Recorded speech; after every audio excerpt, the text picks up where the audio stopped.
how to prepare for working with the Chinese side? Like, what do we need before we start working with China? Like, what do we need to know? What do we need to prepare? Okay, first of all, you should be patient. But Mm-hmm. okay, it's a joke, but first of all, you should know which product you want to buy from China. Because a lot of times, like a lot of clients, they just come and tell me, Jane, I want to sell on Amazon. Okay, I also want to sell on Amazon. Mm. But before you should choose your product, you should make a research with Helium, with Jungle Scout, so on, and you should know which product you want to sell, which color, which size, what do you want to add, or what can you do to, for example, to lower the price. Maybe you can change the material, or you can add some additional products to make this product better. So you should know which product you want to sell, and then you can start cooperation with China. Secondly, to be more accurate, you should also create a PDF file with all the information.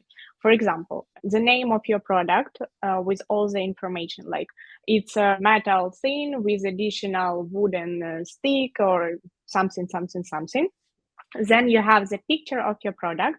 Then you can have the drawing of your photo of your product with all the sizes, with colors in Pantone, for example. So in this PDF file, you should add everything. Then you can have a drawing or just a picture of your box, because your box should be with your logo, with your design, so on and so forth. Then it's also a good idea to mention your rights, because if you created something new or added something new which doesn't exist on Amazon, it's better to tell Chinese that it's my product, and it's better not to share this file with other sellers, and also it's better to not to sell the same product in China. And of course, if you don't have the patent in China, it probably will not work for Chinese side, but it's better to do. Yeah, so to summarize, you should know your product, you should know how you can change this product and how can you lower the price. Maybe you can change the material, or you can change, for example, the thickness of your carton in your box, because your box can cost more than your product. Sometimes it happens. So yeah. So basically you're saying to come prepared, to know exactly sort of what we want, what kind of product we want to produce. So it's going to be easier for the Yep. Chinese side to get our order, and they won't have too many questions maybe for us, because we've done a good job for kind of answering the questions Yes. for them in a way. So we come prepared.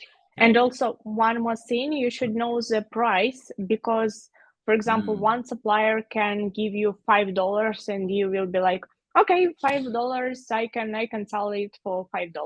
But it's better to find a lot of suppliers, a lot of factories, and send this file to all of them, maybe choose some of them, not to all of them, and just to check their prices and to compare their prices, because it can be different, and you should ask them why your price is lower, for example, and then you can get what is wrong or how you can change your product, for example, and also you can choose the factory you want to work with.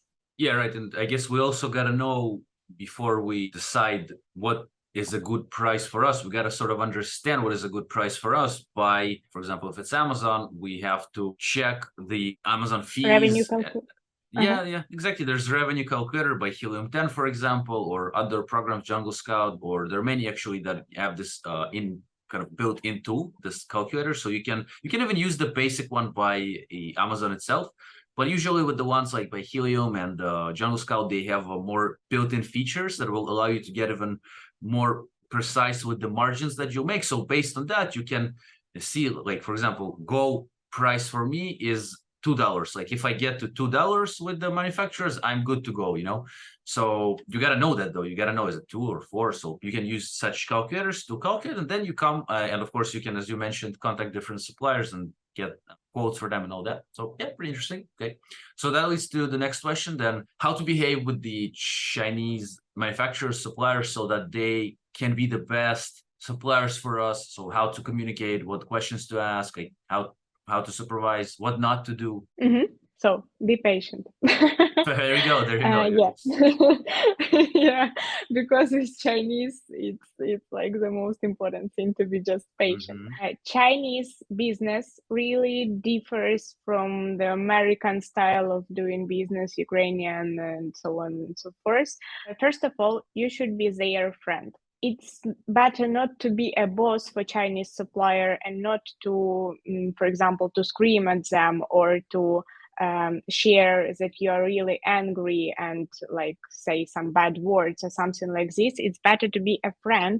And when you start communication with Chinese side, it's better to say like, hello, I'm John and it's my family, for example, send some pictures and I have a business on Amazon. And it's, of course, it's very important to tell that you are really reliable and you have a big business and you have a lot of money and you will make a lot of orders and so on and so forth. But first of all, you should be a friend. You should share some emotions and share some pictures of you. And then Chinese supplier can give you better prices and also they can give you better services. For example, if they do something they charge you for something, they charge another sellers for something, for example, for printing barcodes or something like this, then they can do it for you for free, for example, if you are really a good friend. Secondly, you should have, like, it's a really secret and it's an important information now, but you should blame someone else.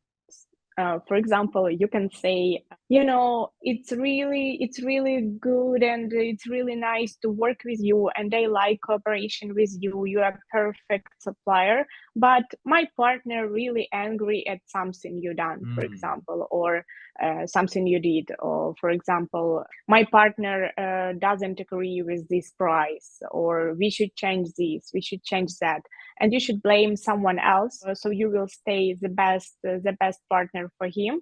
But you also can solve some problems by using blaming your partner. For example, we as a company, sometimes we blame our clients. Like we say, you're really the best and you did everything almost okay, but client is not satisfied. So please change this and change that. And the client, he doesn't like the price and conditions or something. So yeah, with Chinese, you can solve everything. Like they are really, it's the biggest factory of the world. So they can do everything. You just should find a good way to reach out to them, like to be a friend, or for example, to tell that you have a lot of connections in China.